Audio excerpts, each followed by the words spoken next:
Welcome to Building Automated Business Logic with Python Functions, a module for mastering the architecture of maintainable code from basic inputs to orchestrated systems.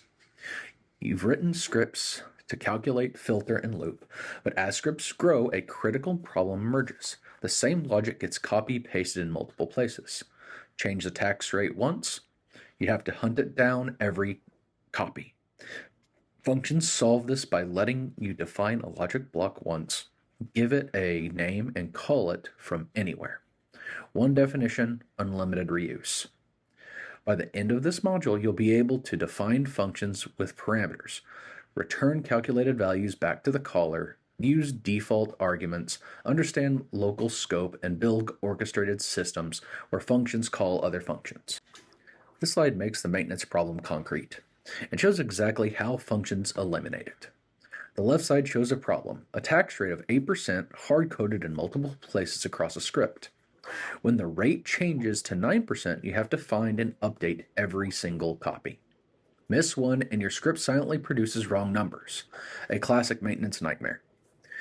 The right side shows the solution, a single calculate tax function. The tax rate lives in one place and every caller gets to update logic automatically. A function lets you write a code block once and call it universally.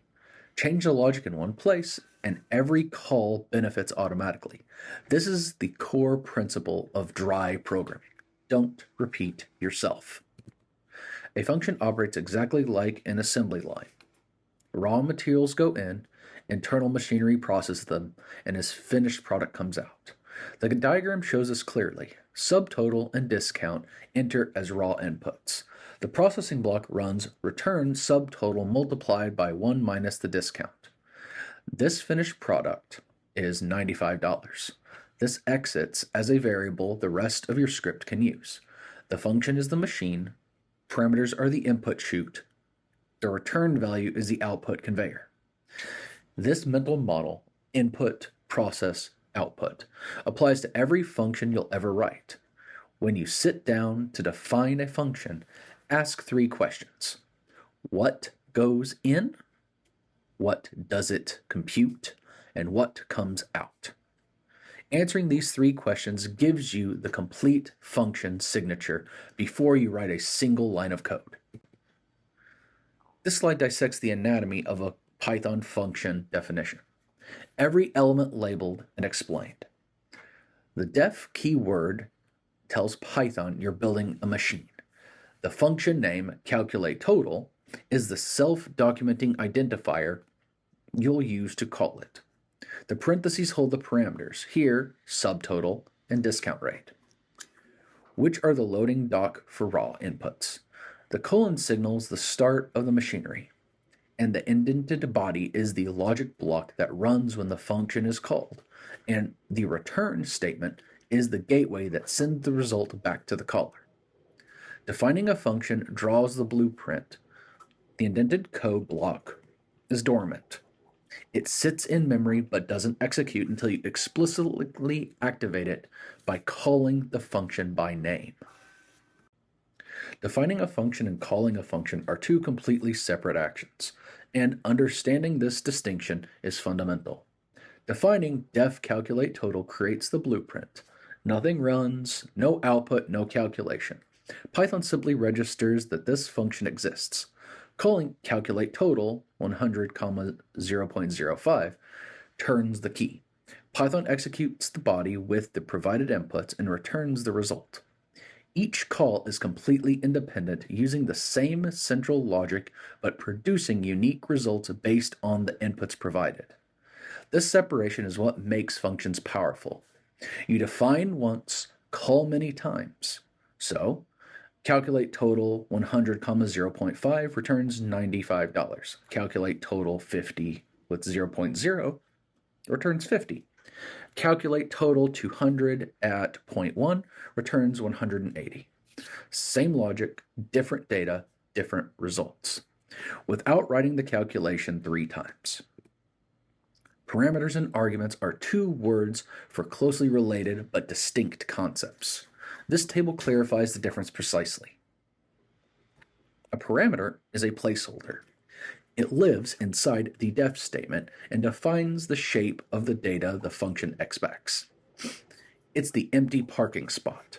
An argument is the payload, the actual live data you pass in when you call the function. It's the car in the parking spot. The def greet name here is the parameter. In greet Alice is the argument. You'll hear these terms used interchangeably in casual conversation, which is fine. But understanding the distinction, the placeholder in the definition, actual value in the call, helps you read error messages and debug type mismatches when arguments don't match what parameters expect. The return key is what makes a function genuinely useful to the rest of your program. It sends computed data back to the caller. Without return, a function runs its logic and the result disappears. With return, the computed value travels back to whoever calls the function and can be stored, used in further calculations, or passed to another function. Tax amount is equal to calculate tax, $268.71 at 7%, stores the return value of 18.81 in total or in tax amount for later use in the script. This is how functions supply data to the broader system. Every function that computes something meaningful should return that value. The caller decides what to do with it, store it, print it, pass it on. The function's only job is to compute and return. The return versus print distinction is one of the most important conceptual shifts in this module, and getting it wrong silently breaks business logic. The print function displays data to a human. Python immediately forgets the value after displaying it. It's gone from memory. The human analogy. A verbal announcement, return, hands back data to the system. Python preserves it so the caller can use it in further calculations. The human analogy. A package delivery for further processing. The verdict for business logic almost always return. Use print only at the top level of your script where you're producing final human readable output. Inside of a function that computes something, use return, calling the print function inside the business logic function, and then trying to use this will result in none being displayed, because print doesn't return anything. Default parameters let you make arguments optional, giving callers the flexibility to override behavior only when they need to. Local scope is Python's quarantine zone. Variables defined inside of a function exist only inside that function and are invisible to the rest of the program. When calculate tax defines a rate and amount, those variables are local. They don't leak out. The global scope, your main script, cannot see or access them. The only way data escapes the function's quarantine is through the return statement, which leads the caller explicitly. This is a feature, not a limitation. Local scope prevents functions from accidentally modifying your script's variables. It means you can name a variable total inside 10 different functions without any of them interfering with each other.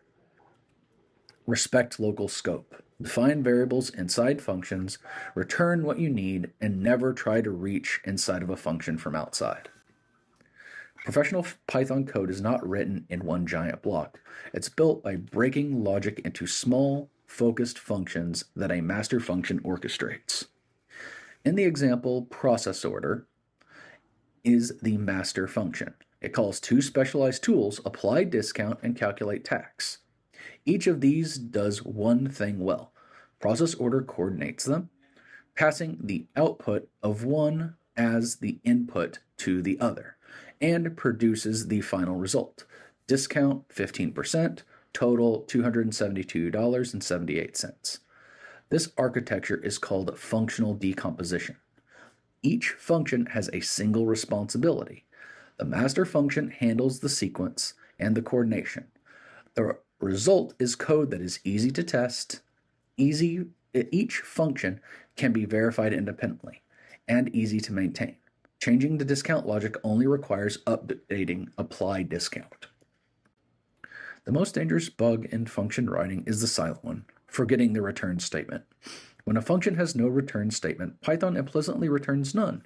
No error, no warning. Your function runs normally, computes the right value internally, and then discards it. Every calculation that relies on that return value now receives none instead of a number, and the resulting bugs can be extremely difficult to trace. The fix is to always add the return statement explicitly. Return amount plus rate.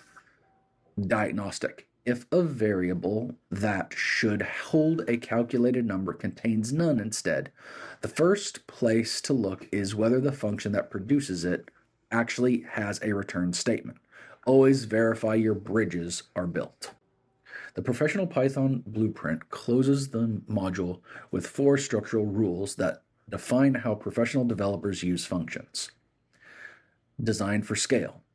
Small. Focused functions are always superior to monolithic scripts, one function, one job. Compute, don't print. Use return to pass data back to the system. Let the global script handle display.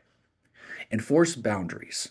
Respect local scope. Capture returned variables explicitly and never reach inside of a function from the outside. Leverage flexibility. Use parameters and default values to make code universally adaptable without rewriting logic. Apply these 4 rules to every function you write from here on forward. The goal is that code is modular, testable, reusable, and readable. These are the hallmarks of professional Python development.